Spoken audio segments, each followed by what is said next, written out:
Hello, everyone.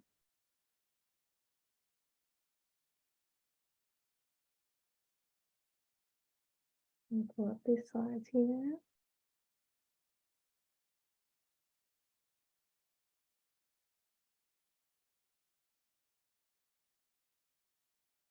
All right, so welcome to session 1, breakout 1.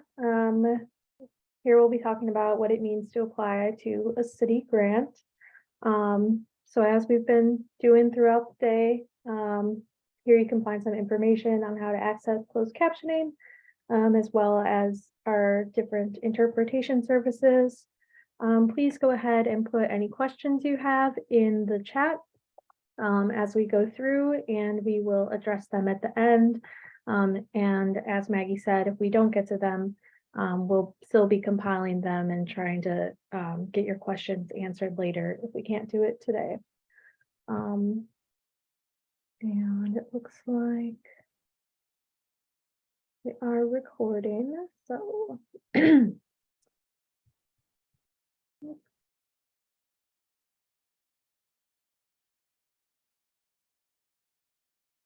okay.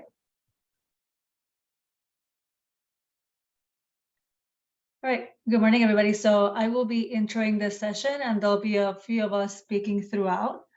So the goals of these sessions are share the basics of the City of Chicago RFP request for proposal grant process, both internally and externally.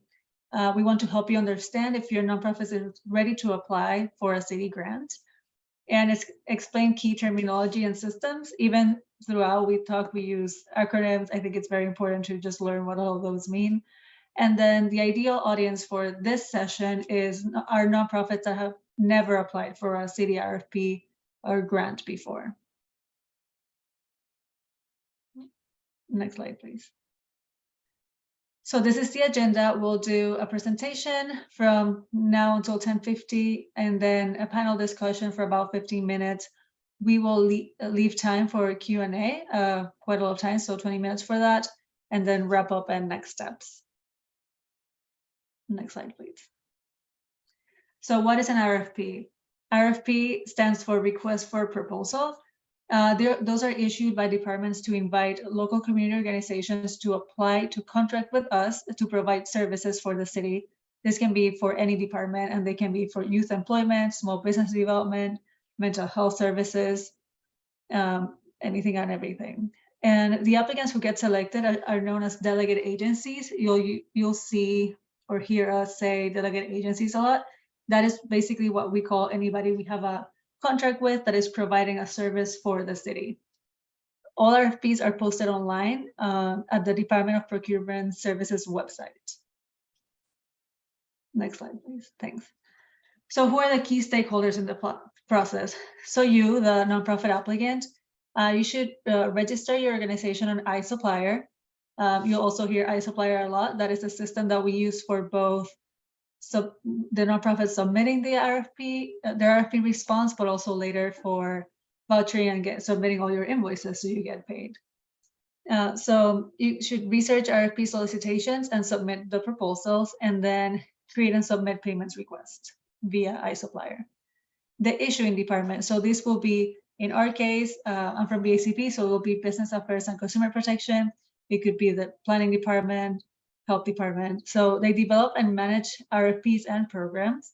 They provide program-specific technical assistance and training, and review vouchers and invoices for processing. So if, for example, our storefront capacity building or storefront activation program, your organization said they were paying rent so they could bring in a business, you submit an invoice for that rent, we review it, approve. That's sort of the process for the department.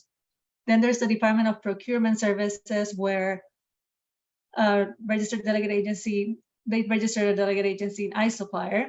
The Office of Manage and Budget, so manage the delegate agency e-procurement process, and they also provide training. And then the Finance Department, who very importantly process your payments. Next slide, please. So the behind the scenes of a contracting life cycle, RFPs are designed at the department level. So again, like I said, for us, it would be BACP, very often in partnership with the mayor's office and using procedures built by the Office of Budget Management, Finance, Procurement, the Department of Law, among other city operation departments. So when we design a program, we work with all of these other departments to make sure that we're following the different procedures that they will need. And then the process can vary across departments and a regional funding source. So regional funding source means if it's city funds, if it's federal funds, or if it's state, well, we won't do state funds. So federal funds basically are very different just because they have different descriptions. So the life cycle is develop a program model, develop and release the RFP, and scoring rubric. This is where you would see it. Provide a public notice. So this is when you would see it. And then we do a pre-bidder conference for every RFP. And the date is always on that RFP. So if you see an RFP and you see it has a pre-bidder conference, you can go and we will talk at length about the RFP, what we're looking for, the requirements, how we are scoring your submission, and you can ask questions during this session. Particularly if you are new to submitting an RFP, we highly recommend that you join this conference so you can learn more and ask any questions you have. Then we update the information on a supplier. After that, we evaluate proposals and select delegates. So we have usually a review committee who reviews all of the submissions. And then once we have selected somebody, we develop and execute a contract. Next slide, please.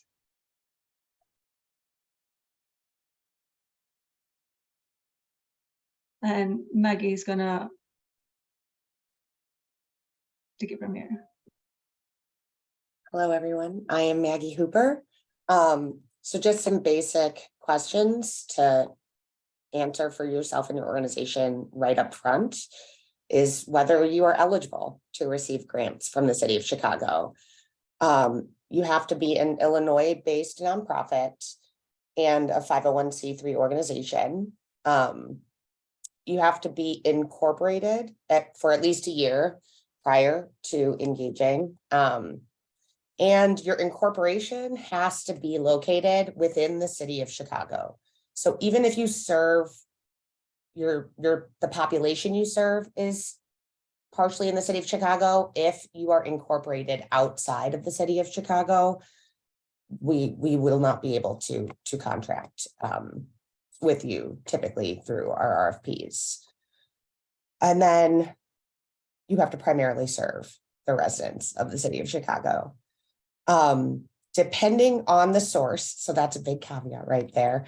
The funds themselves have restrictions. And so understanding whether the funds that are being made available will be able to support the work that your organization is doing is really important. Funding restrictions are based on any number of complex statutory legalese that our expert from Office of Budget Management will get into a little bit more later on. But some restrictions that you might see, this is in no way a comprehensive list, but you might not be able to use the funding for capital improvements to purchase permanent depreciable equipment valued over $5,000. If you are an organization applying on behalf of an organization or program that you serve as their fiscal agent or sponsor, these are just a few, concrete examples we wanted to offer to sort of make that real, but it is an important element to think through, especially given, the size and scope of public funds. We want to make them more accessible across the board. There does come with that some back office burden. Burden is the wrong word, but obligations. And so ensuring that, as a good partner, we just want to make sure that we are as transparent as possible and really working to support nonprofits. If that's an area that after an assessment you don't feel your organization is ready for yet, there are a lot of opportunities to build up that muscle, particularly coming through some of the capacity building programs that we are offering and some of the delegate agency efforts that we will also be working to implement, including sort of peer mentoring groups and existing delegate agency advisors that we might be able to match people with to help really guide that. The last piece that for sort of that entry level point is whether what are and do I have all of the general and administrative materials that are required? And to take us through some of that information and beyond, we have LaToya Vaughn from Chicago's Office of Budget and Management.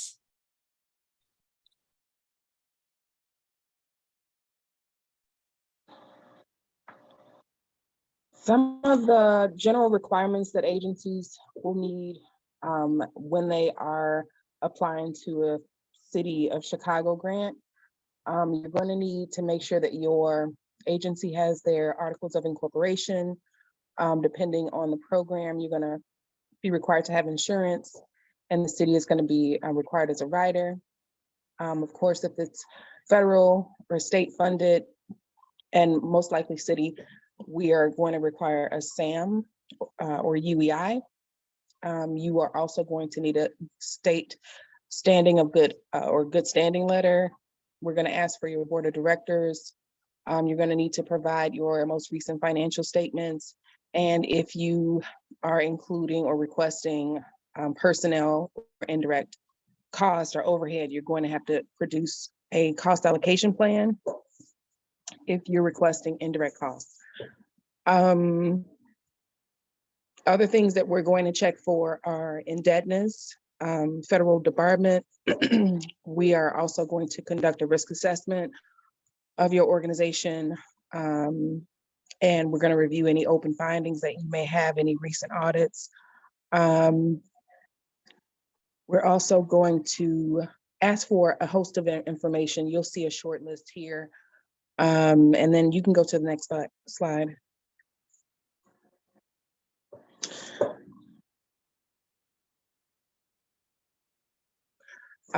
So these are some tips for first-time applicants. The City of Chicago, if you are applying through the iSupplier e-procurement system, most RFPs are posted for at least 2 weeks. That's a short time frame for typically emergency programs. Typically, our RFPs are released for no later than 4 weeks. Please make sure to read your RFPs in full, review the evaluation criteria and any of the associated weights or scoring values. Always make sure to attend your pre-bidders conference and any application workshops that the departments may offer. Next slide.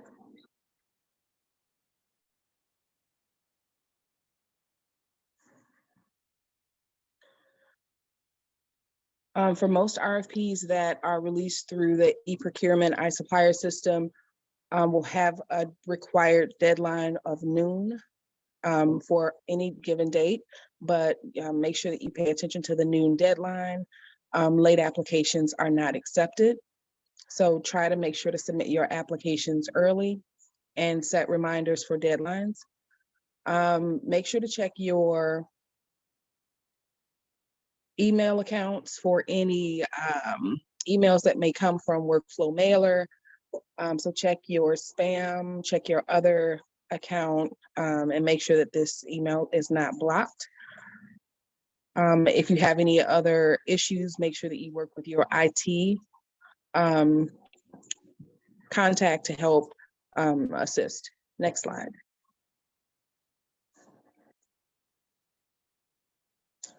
We've talked about this. I think Isabel talked about this earlier, but the applications are reviewed by department staff and in some cases external partners. So there is an evaluation team for each proposal review. And each proposal is evaluated based on the criteria that's listed in the RFP. Awards are made based on a variety of factors, including proposal scoring, funding availability, and community need.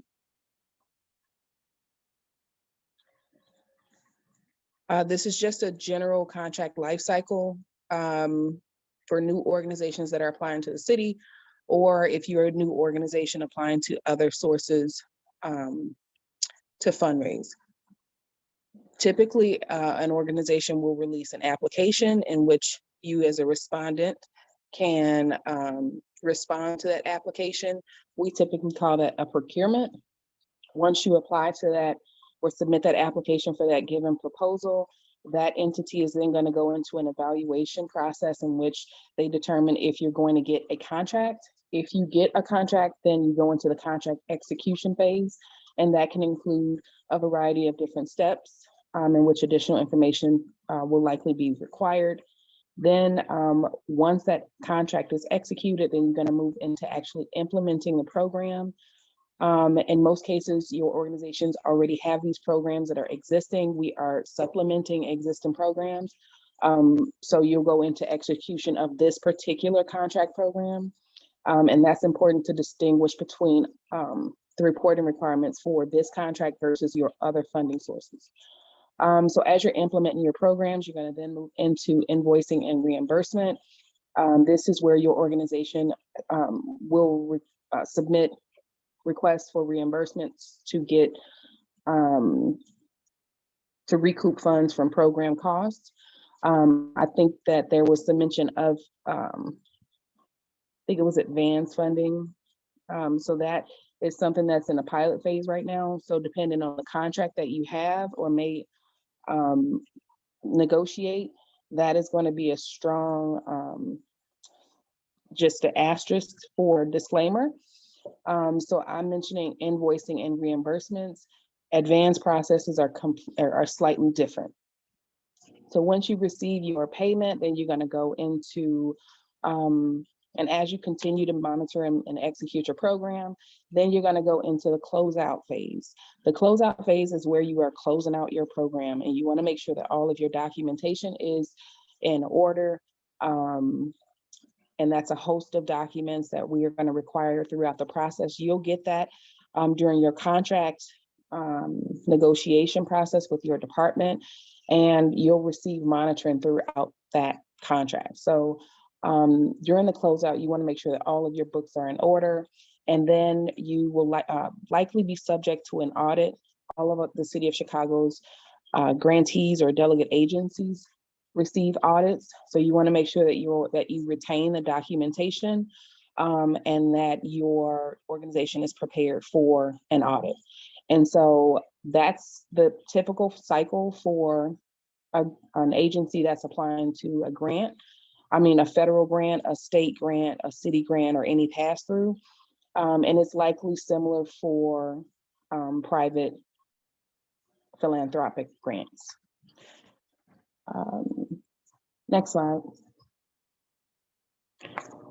So I know we've talked a lot about the iSupplier system. So for new organizations that are applying to the City of Chicago, if you are applying through the iSupplier portal, which is the primary portal, I also add another disclaimer because different departments may utilize different tools.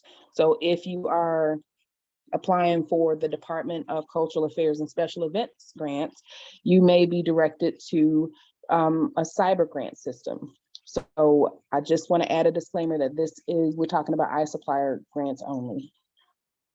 So if you're a new organization that's looking to apply to a City of Chicago grant through the iSupplier portal, we've shown many slides and we do have different presentations on this, so you'll also have access to that.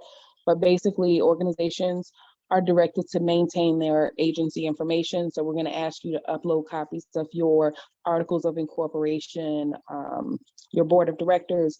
This is where you also want to give access to different users within your organization that has to submit program proposals or RFPs, or are going to be submitting invoices or monitoring your finances. All of that is going to happen within that iSupplier portal. Next slide. If you haven't If you don't have access to the iSupplier portal, you can register. The Department of Procurement Services is responsible for registering or approving the registrations of different organizations.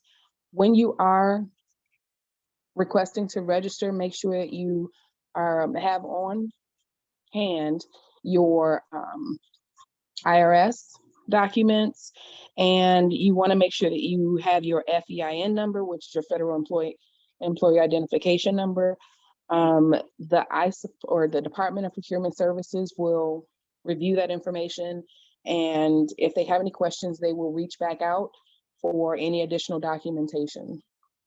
So the registration, we ask organizations to register as early as possible. So if you have an RFP that you're looking to respond to and you're a new organization and that RFP is due in 2 or 3 days, you know, you really are pushing it when you are looking to get an active status registration. Not to say that it won't happen, but you definitely want to start as early as possible. Next slide. Oh, so they encourage at least 6 weeks before you plan to submit an application. So make sure that you go into the iSupplier portal and register. So on the iSupplier site, you will be directed to either log in or register. You also will access current bids.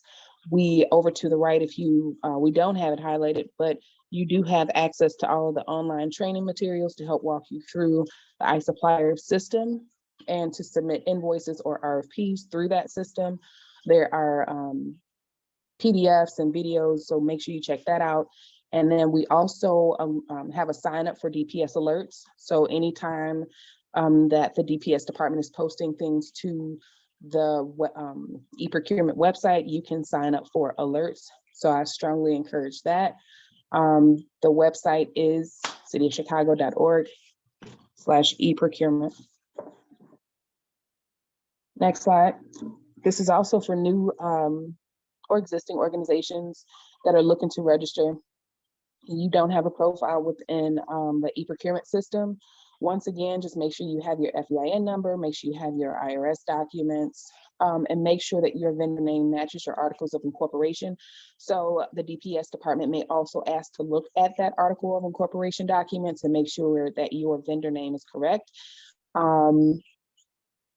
And if you have multiple profiles with the city over the past, I want to say 5 years or so, we've been looking to merge your profile. So that is another reason why DPS is asking for additional documentation to help confirm your organization's name and organization site information.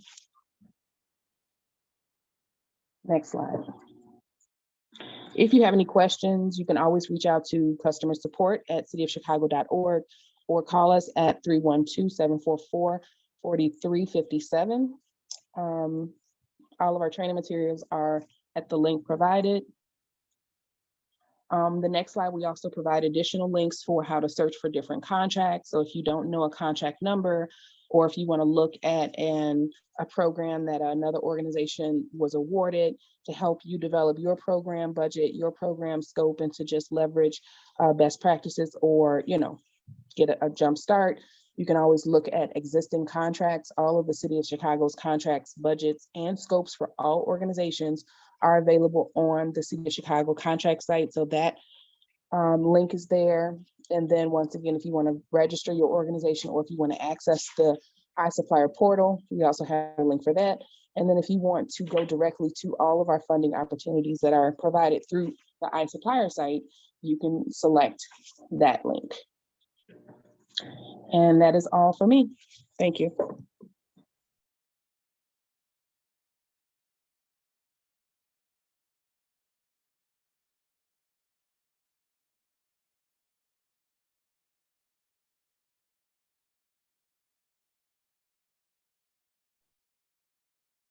Thank you. As a fiscal for another new agency, is that possible?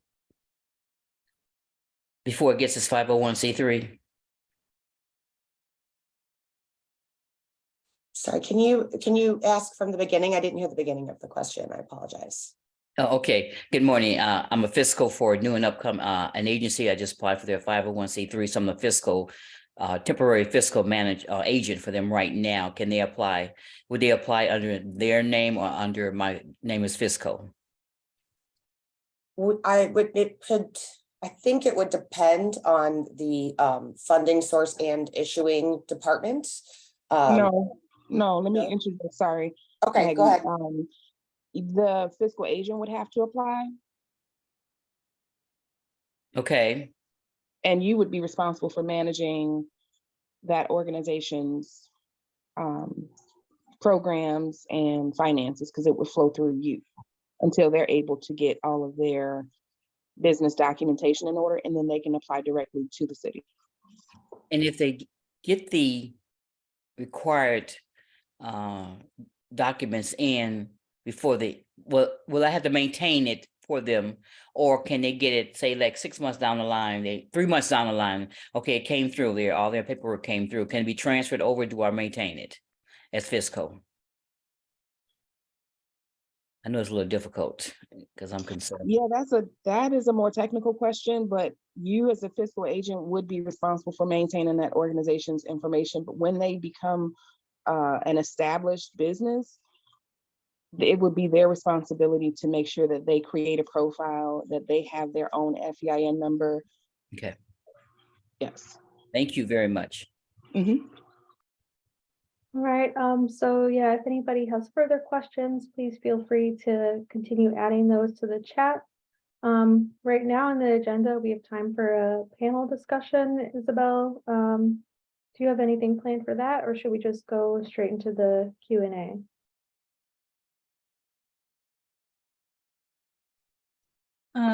We can just go straight to the Q&A. So then in that case, my colleague Ajamu will go through the questions in the chat. And if you have more, please feel free to continue adding those. Hello, everyone. My name is Ajamu. I am a colleague of Kayla. So I do see a few questions in the chat. One that happened early was, is there a workshop that will assist an agency in trying to navigate the grant process when they are just in the startup phase after receiving their 501 status?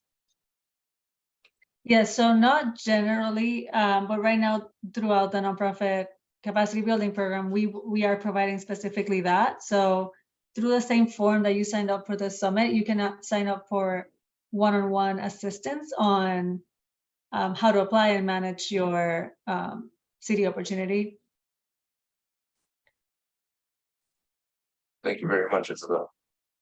And the next question we have is, when searching for an RFP you might be interested in pursuing, do you have to go through the whole list, or are there under certain departments? So each department does have a direct link to their RFPs, but the site does provide a list of all departments' RFPs as a central view. We can provide the links to each individual department's RFPs that'll be isolated, like for the Department of Family and Support Services only. If you do go to the website, you can sort by event, and then you can search for all different department opportunities. And I think that's, you have those options. Thank you, Latoya. Our next question is, if we have a shared workspace location in Chicago, are we eligible to apply?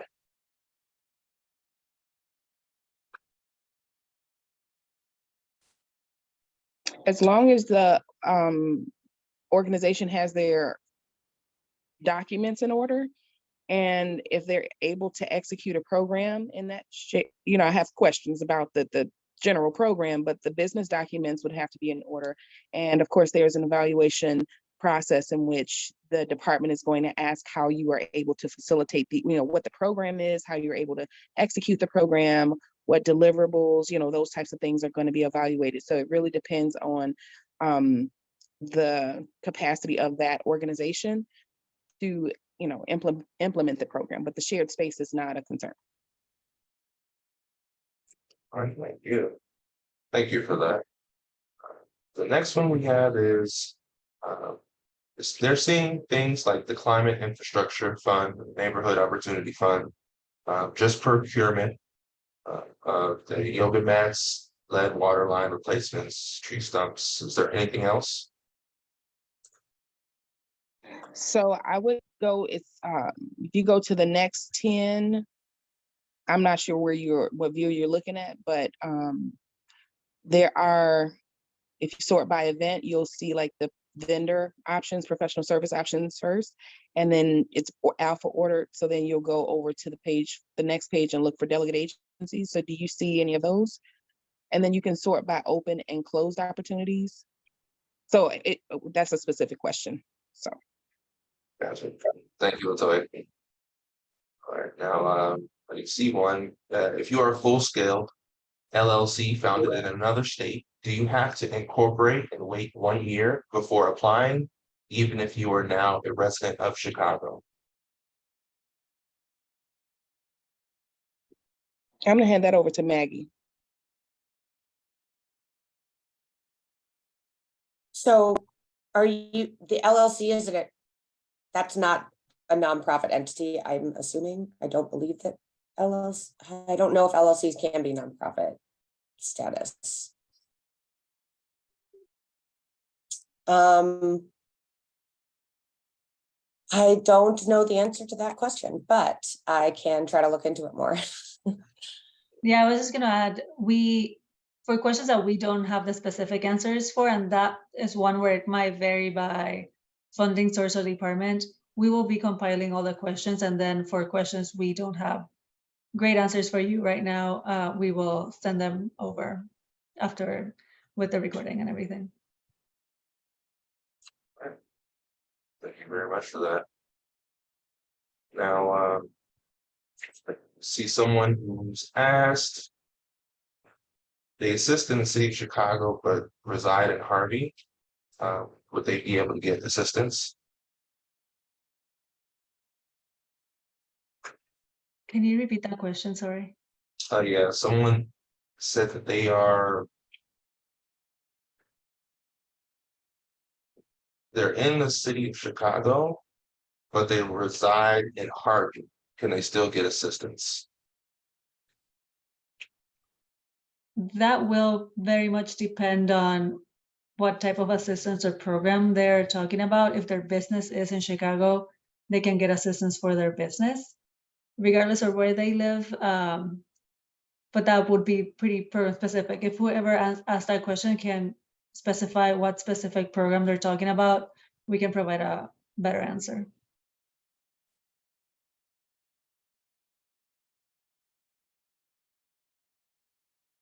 I believe this is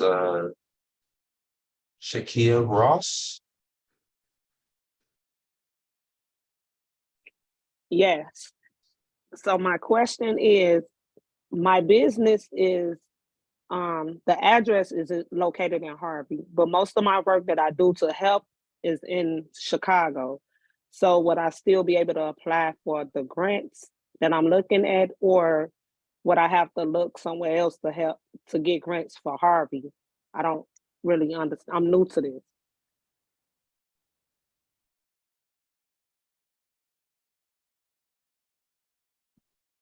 Yeah, So- I really.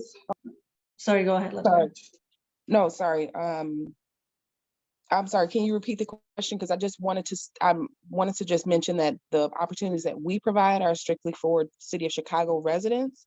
But I wasn't sure if your question was if your business was located in Harvey and you're looking to serve City of Chicago residents. So could you clarify your question? So all my documents are addressed to the Harvey location because I just moved here. I'm new to Harvey, but all my work that I do is in the city of Chicago. So what kind of grants do I look for or search for? Because most of my work that I do is in the city of Chicago, even though I resign in Harvey. Are your articles of incorporation, is it directed to Chicago? I'm sorry, I'll have more questions. I think that And I think I have the same question because my principal address location on my incorporation document is Maywood, but I'm servicing Chicago residents. So you stated that the incorporation has to be in Chicago, and I can't incorporate in Chicago. I can incorporate in, or someone, I'm sorry, not you, but someone stated that it has to be incorporated in Chicago. And I can't incorporate in Chicago. I'm incorporated in Illinois. And my principal office address is Maywood because I have to use my home address as the office. The services are provided to Chicago residents. So I'm gonna hand that to Maggie. I'm not familiar with those requirements, so Maggie. Yeah, I did mention in the chat, I want to confirm that this is applicable across every department. And I am speaking exclusively to delegate agency contracts, not vendor contracts.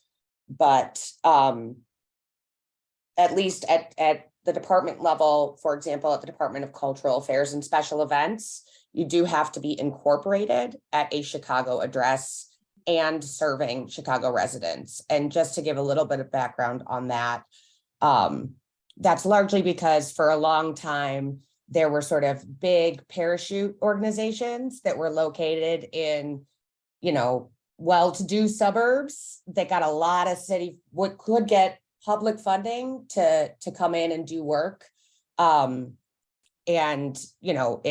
It was a further barrier to community-led, community-driven, community-formed organizations being able to serve their communities directly. I understand that also means, maybe overlooking certain situations. And I do want to confirm again, I just don't want to give incorrect information. So I do want to confirm that is accurate across all.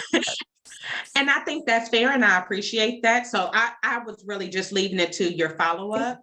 But when she mentioned, I felt that it would be needed to just support her in her statement there. You did make a mention that I don't want to hijack the conversation, but you made a mention about you were speaking to delegate agency and not vendor contracts. So in the realm for myself, I would primarily be wanting to work with DCFS, right? So where would that fall?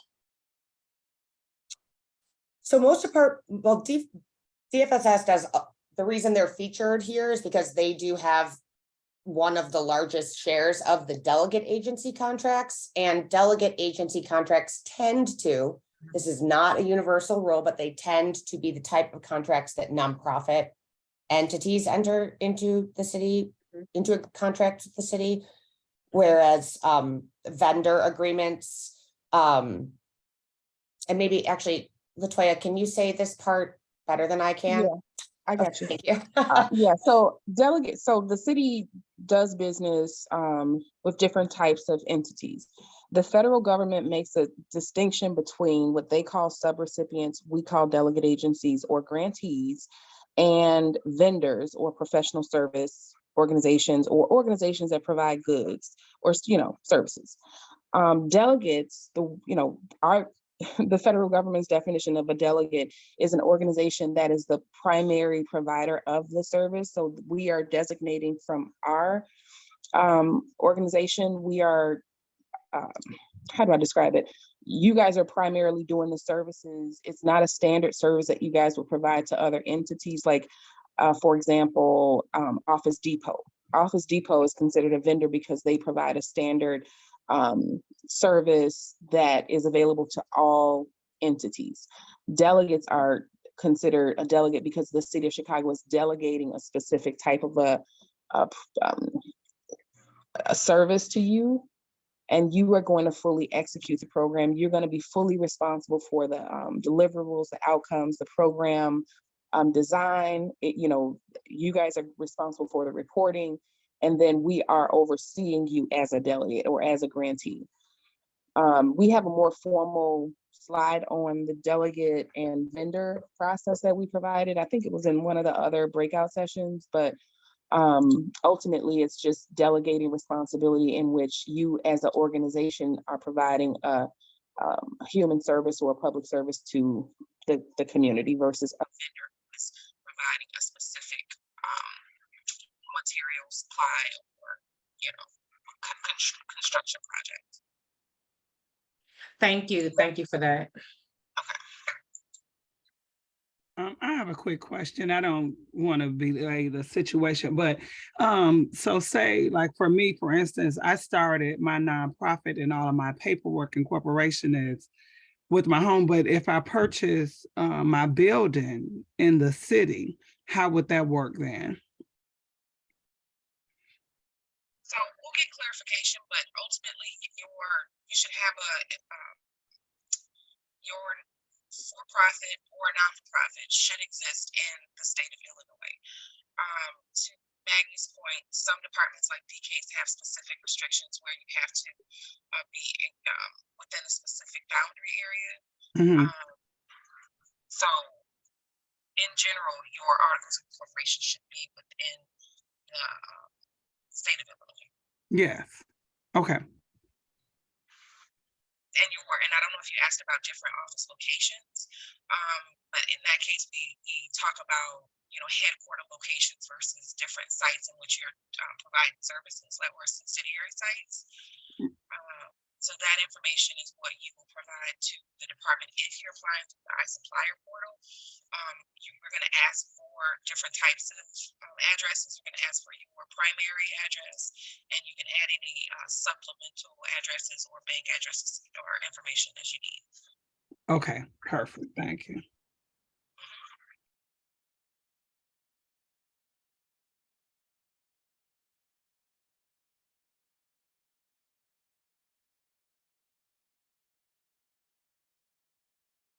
We have another question. Can you possibly explain the IRS W-9? When you say explain it, What it is? it's a document that is a federal document that confirms your organization's identity. Let me Google real quick. It's a document. We're checking the basis of us is we're checking to make sure that your organization is a federal organization, classified, that you are here it is. That you are a tax exempt organization. So that's what we're checking for, and then that's what we ask for your W-9s to confirm that, and then on the state side, we're asking for your articles of incorporation to check for similar requirements. But all of this is available on the IRS.gov website, and where you can just Google it. I will add to that the W-9, you might get requested from delegate organizations if you're receiving from funds from the government via a delegate agency. They will usually require a W-9 so they can confirm your address and know where to send you the required document once, because they have to report to the IRS, as also I mentioned, that they gave those funds to you, and then you will get a form that says you got those funds from the delegate agency, and they use the W-9 for that, which should have your mailing address where you can receive that document. I have a question, it's Dorothy from New Beginnings. What is the difference between a vendor and a delegate? Thank you for asking that again, because somebody asked that earlier and I gave like a really bad response. So I'm going to go to the most formal response that comes from the federal government. And this is our criteria we stand by. So a subrecipient or delegate agency is a non-federal entity that receives a subaward from a pass-through entity like the city of Chicago to carry out a part of the program. So the city receives funds and we're looking for a partner to help execute that program and implement the work. What makes you a delegate is that you provide the substantial program work for a significant portion of that project. And you are responsible, like I said before, for not just designing the program, implementing the program, reporting on the program. You determine the eligibility requirements for the clients that are undertaken for that program. You have primary or substantial programmatic decision-making in the program. Once again, the city is the oversight organization, and we have to report back to our grantor. So we will be, making sure that you're compliant with that. If you are a vendor, similar to the example we talked about earlier, but that's like an Office Depot where we are obtaining standard goods or services that are a part of the normal business. Like Office Depot provides pens on a daily basis, so that's something that they do. It's a part of their normal business. So that's kind of the difference. They provide a good or a service. That's what makes you a vendor. And if you are a delegate agency, you are actually doing the work on behalf of the city. We are delegating the work to you to execute the program that you have designed, the program that you will be reporting and accepting different eligible clientele for, doing the major reporting. And yeah, I hope that helps. It does. Thank you very much. Just really quick before we go on to the next question, I just want to remind everybody to go ahead and put the questions that you have into the chat, because we're just going through them in order that they come in. And Latoya, just really quick, it sounds like your headphones maybe became unplugged or something. We can still hear you, but the sound quality went down. So just letting you know. Ajamu, do you want to go to the next question? Yeah, the next question is in regards to grant writing. Would it be best to get a professional grant writer? And also, let's see. No, actually, that's it.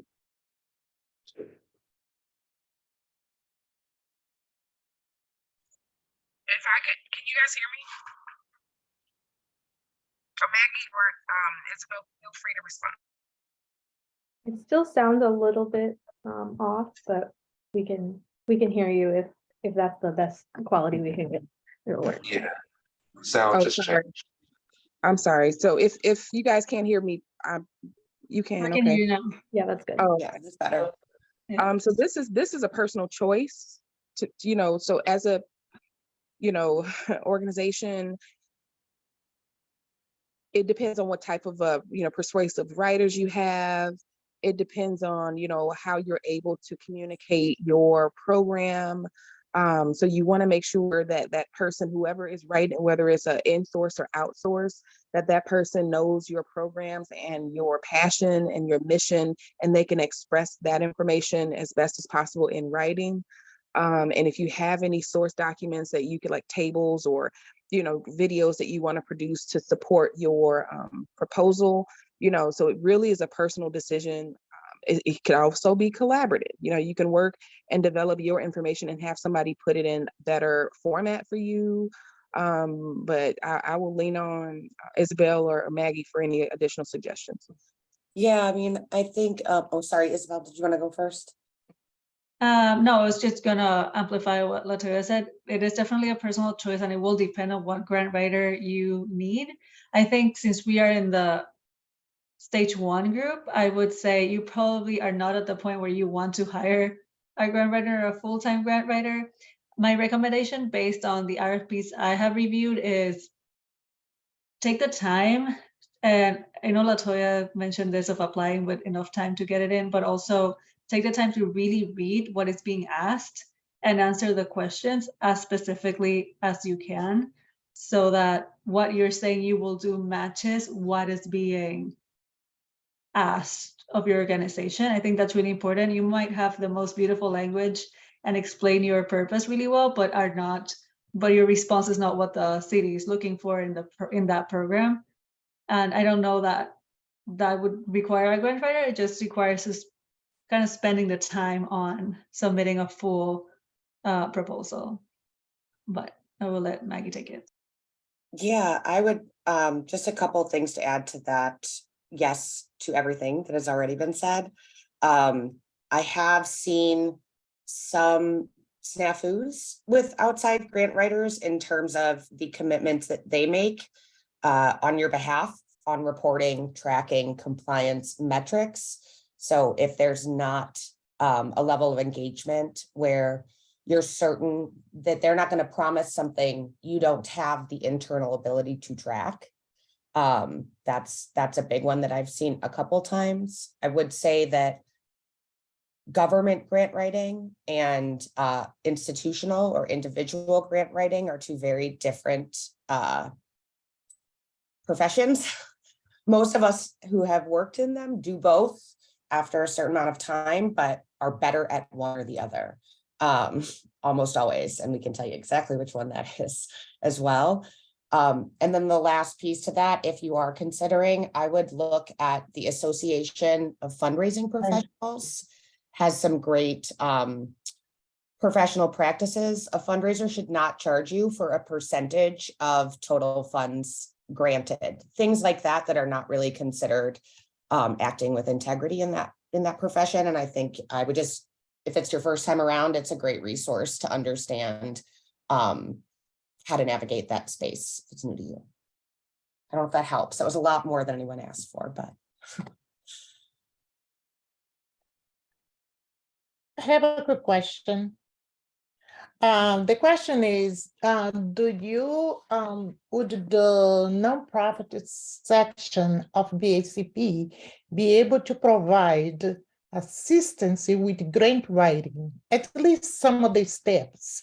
Those steps as far as hiring a grant writer through AWS or through other organization or other foundations, but through these organizations, through this department, we will be there like an incubator, like we used to have ABC for nonprofit organizations, ABC Bridges, something like that, where you would go and sit and with a group of people and they go through the process, not through the whole process, but at least give you some tips that says here what we're looking for. Of course, you can go through the department's website and see the list of the grants that have been approved and look at the different programs, do a comparison. So I was just wondering, especially for people who are doing it for the first time, who never done a grant writing. We've done grant writing, but special projects like individual project, nothing like huge or substantial. Thank you. Yeah, so that is specifically what we are doing. We are providing application assistance for one-on-one. So if you want to talk one-on-one with person, but also what you're referring to with the small group workshops, we're also doing that for upcoming RFPs. And don't want to put you in the spotlight, but WBDC's Clark is here, who is one of our providers of that assistance. So I don't know if you want to add anything else to that, even though we'll talk more about it later. Thank you, Isabel. Yeah, actually, in about 5 minutes, we're going to talk about exactly this topic. So please stay tuned and we'll get into all the details. Good morning. I've been trying to ask a question. Can I just jump in here and ask it? It's a real simple question. Yeah, go ahead. Thank you so much. I put it in the chat twice, so I figured I'd just jump in. One of the previous speakers, I believe she was the last speaker. She mentioned that there was a place where we could see previous awardees or previous grantees, I guess, proposals. She did mention program budget, and right now I am creating a proposal, and that's the only thing that I get stuck on understanding as an emerging nonprofit. Okay, so you can go to the city of Chicago. Actually, you can Google it. Let me just Google it while we're talking. Were you the speaker? Because there were links that was on. Yeah. Okay.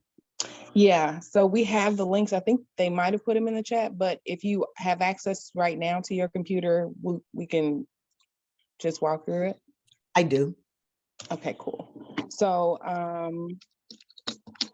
so go to Google and type in City of Chicago contract search.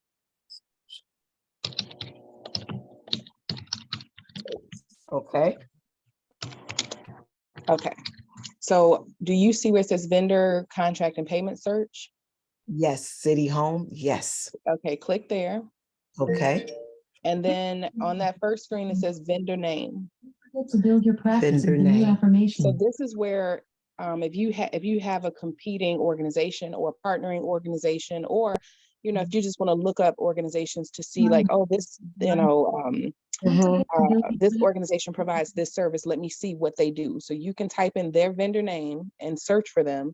And then you can view their contracts, you can view their scopes, their budgets. So do you have an organization that you want to type in? Yeah, let's type in, just as an example, the Love Foundation, and that would be what, Love, Unity, and Values, I believe. So LUV Foundation. Oh, so I will say that this is why it's very important for, you have to know, it says Love, Unity, and Values. Is that the name? Because you have to know the exact name of the organization, or you have to put in an abbreviation like LUV. Yes. Is it Love, Unity, and Values? Yes. Okay. But they commonly go by, I guess love is kind of like a, well, obviously it's an acronym, but I guess it's kind of like they're doing business as, because you see it's more common where you see Love, LUV, just searching their website is how, because I admire some of the work that they do, is how I discovered, oh, okay, Love stands for love. Be careful, because they have, if you don't know Sorry the to interrupt, names, it'll pull up but, all of the organizations. Thank we're you. about to move over to the break, the original room. Okay. This was very helpful. Thank you. Everyone's questions will be saved, and we will send you the responses a little bit later. I don't know, yes. No. But, yeah. But that sounds like it, right? Like, no responses or reactions, of course.